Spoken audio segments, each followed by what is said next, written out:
Hello again, everybody. Just wanted to touch base and update you with where we are and what's happening in Metcalfe County Schools as we go forward. Obviously, we've hit November. The 9 weeks has ended just this week, and so we are at the quarter pole educationally for this school year, and I couldn't be more proud of the work that our students are doing, our teachers are doing, our staff is doing, our parents and grandparents and guardians are doing to try to rally together and work together to make sure education continues to happen here at Metcalfe County Schools. We spent the last couple of weeks in all at-home learning for a variety of reasons. We had some quarantine situations that we had to work through, and I do want to remind you that all of that information is updated on a regular basis. It's on our website, so if you go to the Metcalfe County Schools website, you'll be able to see daily the number of students in quarantine, the number of staff in quarantine, and so forth. We want you to have that information. But that's what we had happen the last couple of weeks. Metcalfe County remains red on the map, has been for about the last 3 weeks.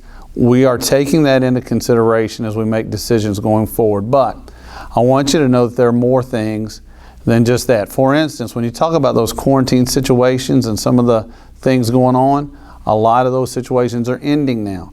And so we're going to have some people back with staff and students, etc., and we're excited about that as we go forward. Having said all that, when you take into account leadership meeting conversations, when you take into account meeting with health department, talking to emergency services, so forth and so on, and really trying to take all things into account, at this time, we do feel like we're going to be able to get back to in-person instruction on Monday.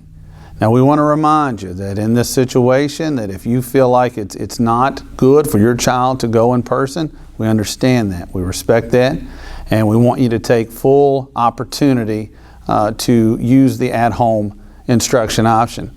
However, if you feel like your child needs to be in school, we hope to get those buses running on Monday, open up the buildings again, and get back to in-person instruction. Now, at the office, they have a little fun with me because I've made 2 or 3 videos, and every time I make one, something happens. You know this is a fluid and flexible situation, and we can't control what happens next in the next hour, the next day, the next few weeks, what have you. But we are going to do our best to get the buildings back open and students in those buildings on Monday and to have that in-person instruction happening. Now, in order to keep that going, 2 things. We said in the beginning, we want to keep everybody safe, and we do. We want to keep everybody healthy, and we do. We also want to keep you out of quarantine. You, your students, our staff, all the people. In order to do that, we're asking that we mask, that we distance, that we wash our hands, that we do everything we can to keep this thing going for as long as we can. If those things, as a parent, make you uncomfortable as far as your student having to mask and do those kind of things, we understand. We get it. And again, we have that at-home option for you. That's the big picture for us. We want to make sure that you as a parent or a guardian have the choice whether to send your kid and be in person or whether to keep them at home and work at home. We're going to try to provide the same great educational opportunities that we do no matter where your child is sitting. We know we're not perfect, but people are working extremely hard. We appreciate your cooperation.